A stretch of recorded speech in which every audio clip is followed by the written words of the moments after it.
قرآن رہے، اور یہ تمنا ہے کہ اس دنیا میں کوئی کام کر جاؤں، مولا اگر توفیق مل جائے تو خدمت اسلام کر جاؤں، اور یہ تمنا ہے کہ تعلیم قرآن عام ہو جائے، مولا یہ تمنا ہے کہ تعلیم قرآن عام ہو جائے، تمام پرچموں سے اونچا پرچم اسلام ہو جائے۔ تو رحیم ہے تو کریم ہے، مولا تیری ذات سب سے عظیم ہے، تو کرم اپنا عطا ہمیں، تیرے کرم پہ مولا یقین ہے۔ زندگی آخر رلا ہی دیتی ہے، پھر چاہے ہم اپنے ماں باپ کے کتنے ہی لاڈلے کیوں نہ ہو۔ بے شک وسیم بھائی، یہ کوٹ ہے اشفاق احمد صاحب کا میرے سامنے، تو یہیں سے آغاز کرتے ہیں آج کی بات کا کہ ڈو یو تھنک کہ زندگی واقعی اتنی مشکل ہے؟ بالکل، اصل میں دنیا کی سب سے جو غیر یقینی چیز ہے نا وہ زندگی ہے، اور سب سے یقینی چیز موت ہے۔ تو زندگی میں نا وہ ارادے ٹوٹتے ہیں اور آہستہ آہستہ غم آتے ہیں، اور آپ کو پتہ چلتا ہے کہ ٹھہرنا مشکل ہی ہے، لیکن جو اللہ کے ساتھ رجوع کر لیتے ہیں ان کو یہ بات سمجھ لگتی ہے کہ جانا تو ہم نے ہے، لیکن جانے سے پہلے کچھ کام تو کرنے ہیں نا۔ تو وہ جو کام میں مصروف عمل، ابھی ہم بات کر رہے تھے کہ جو اللہ کے کام کر رہا ہے، جو مصروف ہے، تو پھر وہ ان چیزوں کو اپنے اوپر، اس غم کو اپنے اوپر حاوی نہیں ہونے دیتا۔ وہ حضرت واصف رحمۃ اللہ ایک شعر پڑھا کرتے تھے کہ غم بھی گزشتنی ہے، خوشی بھی گزشتنی، کر غم کو اختیار کے گزرے تو غم نہ ہو۔ تو یعنی کہ غم کو قبول کرنا ہے، اس کو ریڈ کرنا ہے، اور اس میں نا بڑا لیسن ہے۔ صحیح بات۔ تو یہ اللہ تعالیٰ ہماری برداشت، سب سے بڑی قوت برداشت ہے۔ بالکل صحیح۔ تو ہماری یہ برداشت بڑھانے کے لیے اللہ تعالیٰ غم بھیجتا ہے، صحیح، اور آہستہ آہستہ صبر کے ذریعے، نماز کے ذریعے انسان جو ہے نا اس مشکل سے نکل آتا ہے، کیونکہ اللہ کا وعدہ ہے کہ ہر سختی کے ساتھ آسانی ہے، تو سختی کے بعد آسانی ہے۔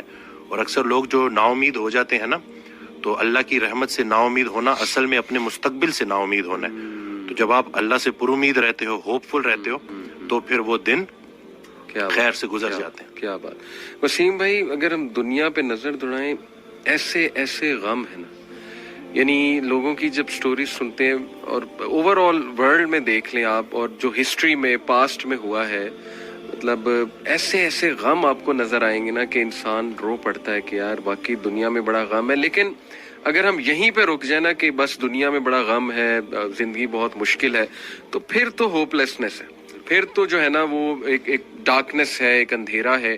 دیٹس وائی آئی سے ٹو پیپل کہ دیکھو جو ایتھیزم ہے وہ یہیں پہ رک جاتا ہے۔ وہ کہتا ہے کہ بس we are all here and we are doomed, اور بس ٹھیک ہے، سفرنگ بھی ہے، کیوس بھی ہے، ڈارکنس بھی ہے، اب کیا کر سکتے ہیں۔ بٹ جب تک اسلام ہمارے پاس ہے نا وسیم بھائی، دیکھیں اللہ سبحانہ و تعالیٰ نے پہلے ہی ہمیں بتا دیا، جیسے آپ نے کہا نا ایکسیپٹنس، اللہ نے ہمیں ایکسیپٹنس دلائی ہے کہ دیکھو اس کو ایکسیپٹ کرو کہ یہ دنیا ایک مشکل کی جگہ ہوگی، یہاں تمہیں مشقت کرنی ہوگی، اسٹرگل کرنی ہوگی، وی ول ٹیسٹ یو، ہم دیکھیں گے تم میں سے کون ایمان والا ہے، کبھی بھوک سے، کبھی خوف سے، کبھی خوف کا انفیکٹ ذکر ہے کہ خوف سے ٹیسٹ کریں گے۔ آئی تھنک انگزائٹی میں خوف کا ایلیمنٹ کافی جو ہے وہ حاوی ہوتا ہے۔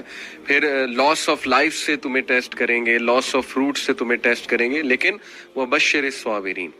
اور دیکھیں اللہ نے پورا طریقہ بتایا ہے کہ دیکھو نا امید نہیں ہونا ہے، اگر یہ پرابلمز آ جاتے ہیں تو پھر اللہ طریقہ بھی بتا رہا ہے کہ تم نے ہوپ کیسے پکڑنا ہے۔ جیسے آپ نے کہا کہ نماز ہے، پھر صبر ہے، تو how amazing is the philosophy of our religion. بالکل، سبحان اللہ۔ اور جو ایتھیسٹ سے جو نہ ماننے والا ہے، وہ میں اس کو یہی بولوں گا کہ وہ بیچارہ اللہ کی نعمتیں بھی استعمال کرتا ہے اور اللہ کو مانتا بھی نہیں ہے۔ سبحان، ٹھیک ہے نا۔ تو تحقیق جو ہے نا وہ آپ کو بعد میں وہاں پہ پہنچائے گی جہاں تسلیم پہنچائے گی آپ کو پہلے۔ تو جو سرنڈر کرنا ہے نا، یہی سب کچھ ہم نے کرنا ہے۔ ایک آڈیو میں وہ بیان کر رہے تھے حضرت، تو انہوں نے کہا کہ پورا سرنڈر کرنا ہے۔ تو جواب آیا کہ حضرت اتنی کمزور صلاحیتوں کے ساتھ پورا سرنڈر کیسے کرو؟ تو انہوں نے کہا کہ تم پورا سرنڈر کرو، تمہاری صلاحیتیں بھی پوری ہو جائیں گی. سبحان اللہ. تو یہ ہے کہ جب آپ پورا سرنڈر کرتے ہو نا، یہ جو اپنی کارسازی نکالو گے تو کارساز کی کارسازی سمجھ آئے گی نا. تو یہ جو اللہ ہے نا، یہ ہمارے ارادوں کو توڑتا ہے، اور نہیں آتی کوئی پریشانی اس وقت تک جب تک وہ بڑی پریشانی کو ٹالنے نہ آئی ہو. وہ ایک واقعہ سناتے تھے کہ ایک بندہ ایک اللہ والے کے پاس جاتا ہے اور کہتا ہے کہ میرا مکان نہیں بک رہا، تو دعا کریں. تو انہوں نے کہا کہ نہیں، تمہارا مکان نہیں بکے گا، جاؤ. تو وہ بڑا پریشان ہوتا ہے، پھر دوبارہ جاتا ہے، کہتے ہیں کہ آپ دعا کریں. کہتے چلو میں دعا کر دیتا ہوں. وہ مکان بک جاتا ہے. تو وہ اللہ والے کے پاس جاتا ہے اور اس سے پوچھتا ہے کہ آپ جب میں پہلی دفعہ آیا تو آپ نے کہا کہ مکان نہیں بکے گا، اور جب دوسری دفعہ آیا تو آپ نے کہا کہ بک جائے گا. تو کہتے ہیں کہ پہلی دفعہ جب تم آئے تھے تمہارا ماتھا روشن لگ رہا تھا، تمہارے ماتھے پہ خوش قسمتی کے آثار تھے. دوسری دفعہ جب تم آئے تو تمہارے ماتھے سے بدقسمتی کے آثار آ رہے تھے، کیونکہ بڑا بدقسمت ہے وہ انسان جس کی زندگی میں اس کا گھر بک جائے. تو جو چیز تم اپنے لیے پسند کر رہے ہو، جس چیز پہ تم جشن منا رہے ہو، وہ اصل میں تمہارے استغفر اللہ کا مقام ہے، جس کو تم الحمدللہ کہہ رہے ہو. انسان جو ہے نا وہ جلد باز ہے. وہ کہتا ہے کہ بس میرے اللہ کو اپنے مطابق چلانا چاہتا ہے. صحیح بات. اور اللہ نے ہمارے لیے کتنی خیر رکھی ہوئی ہے، کتنی آسانی رکھی ہوئی ہے. ہمیں خوش کرنے کے لیے اللہ کے پاس اتنا کچھ ہے، لیکن ہم جلد بازی میں اور نا امیدی میں اس سے محروم ہو جاتے ہیں. اور شیطان جو ہے نا وہ ہماری رگوں میں خون کی طرح دوڑتا ہے. تو اس کا طریقہ واردات ہے ہی یہ وسوسہ دینا. وسوسہ جو ہے نا وہ ایمان کی نفی ہے، اور یقین جو ہے نا وہ وسوسے کی نفی کرتا ہے. کیا بات. تو ہم نے یقین کو پختہ کرنا ہے. یقین نور ہے، شک اندھیرا ہے. تو اسی طرح سے یہ وسوسے کے اوپر سوال کیا گیا تو حضرت کہتے ہیں کہ میرا اللہ پہ یقین بے گماں ہے جو علم بن گیا. تم بھی وہ یقین پیدا کر لو، تمہیں بھی علم مل جائے گا. زبردست. تو یہ جو شک ہے نا، وسوسہ، یہ آج کل بڑا کامن ہے. یہ لوگ اسی وجہ سے نا اندھیروں میں ہیں. جی تو شک کی وجہ سے. بالکل. اچھا، یہ آپ نے جو بات کی نا کہ انسان جلد باز ہے، اس پہ مجھے قرآن کی ایک آیت بھی یاد آئی. اللہ سبحانہ و تعالیٰ نے انسان کی نیچر بتائی ہے. سورہ معارج میں اللہ سبحانہ تعالیٰ کہتے ہیں کہ بے شک ہم نے انسان کو نگرڈلی اور اینکشیس پیدا کیا. جلد باز ہے. جب خیر آتی ہے تو آپے سے باہر ہو جاتا ہے، اور جب کوئی ڈیفیکلٹی آتی ہے تب پینک ہو جاتا ہے. الا المصلین ایکسیپٹ دوز ہو آفر صلاۃ. یعنی اللہ نے سلوشن بھی ساتھ بتا دیا کہ نہیں، نماز تمہاری ان چیزوں کو چیک کرے گی. سجدہ کرو اللہ کے آگے، اور وہی آپ کے علی بات ہے کہ یقین. اور میں تو سمجھتا ہوں وسیم بھائی کہ ہماری زندگی میں جتنے بھی مسائل آتے ہیں نا، وہ اللہ کی ذات پہ یقین دلانے کے لیے تو آتے ہیں کہ دیکھیں ہمارے ہاتھ میں تو ہے ہی کچھ نہیں. انسان پہ کبھی کبھی ایسا کوئی پرابلم آ جاتا ہے اس نے ایکسپیکٹ بھی نہیں کیا ہوتا. دس از ویئر، جیسے حضرت علی صلی اللہ عنہ نے کہا تھا نا کہ میں نے تو اپنے ارادوں کے ٹوٹنے سے اپنے رب کو پہچانا. تو اگر یہ چیزیں ہوتی نا وسیم بھائی، تو کیسے ہم اللہ سبحانہ و تعالیٰ کو پہچانتے، اللہ کی پاور کا ہمیں کیسے احساس ہوتا؟ بالکل. اشفاق احمد صاحب کی بات سے آپ نے سٹارٹ کیا تھا تو مجھے ایک واقعہ یاد آ گیا کہ ایک شخص ان کے پاس گیا اور کہا کہ اشفاق صاحب کوئی زندگی آسان کرنے کی ٹپ دے دیں. تو انہوں نے کہا میں تمہیں موت آسان کرنے کی ٹپ نہ دوں.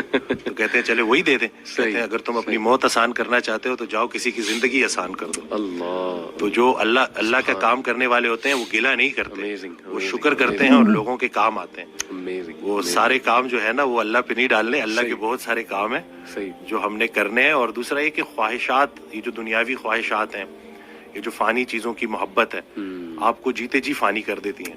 اور یہ جتنا کچھ بھی ہے نا، وہ ایک شعر ہے کہ تیرے سوا کروں پسند کیا تیری کائنات میں، دونوں جہاں کی نعمتیں قیمت بندگی نہیں.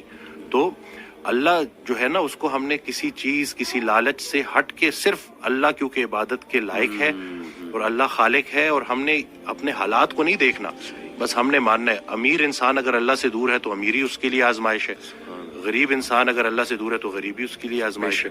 بلکہ وہ ایک آڈیو میں ارشاد فرماتے ہیں کہ جو غریب ہے نا وہ بھی غنی ہو سکتا ہے. وہ غریب غنی ہے جس کی امیر کے مال پہ نظر نہیں ہے. تو اب وہ دیکھیں نا کہ کتنا آسان ہے ہمارے لیے نا. لیکن یہی ہے کہ اس کو پریکٹس کرنا. اور پھر یہی ہے کہ جو کامیابی کا ہم نے جو ایک معیار رکھ دیا وہ صرف یہی ہے کہ بینک بیلنس اور یہی سب کچھ. تو انسان بھی بیچارہ نا بڑے بڑے گھر بناتا ہے اور سوتا اسی ایک چھوٹی سی تنگ سی جگہ پہ ہے، بستر پہ، جتنی اس نے قبر میں سونا ہے. اور یہ ہے کہ حضرت کہتے ہیں کہ جو چیزیں تم نے اپنے مرنے کے بعد ویسی ہی چھوڑ جانی اس کو اپنی زندگی میں کیوں نہ چھوڑ دو. ایک اور جگہ کہتے ہیں کہ جن کو تم نے اپنے مرنے کا غم دے کے جانا ہے ان کو اپنی زندگی میں تھوڑی خوشیاں تو دے جاؤ. تو یہ جو ہے نا عمل، مصروف عمل ہونا ہے اور ارد گرد کے لوگوں کے کام آنا ہے. جی، اٹ سمز اٹ آل اپ. ماشاءاللہ.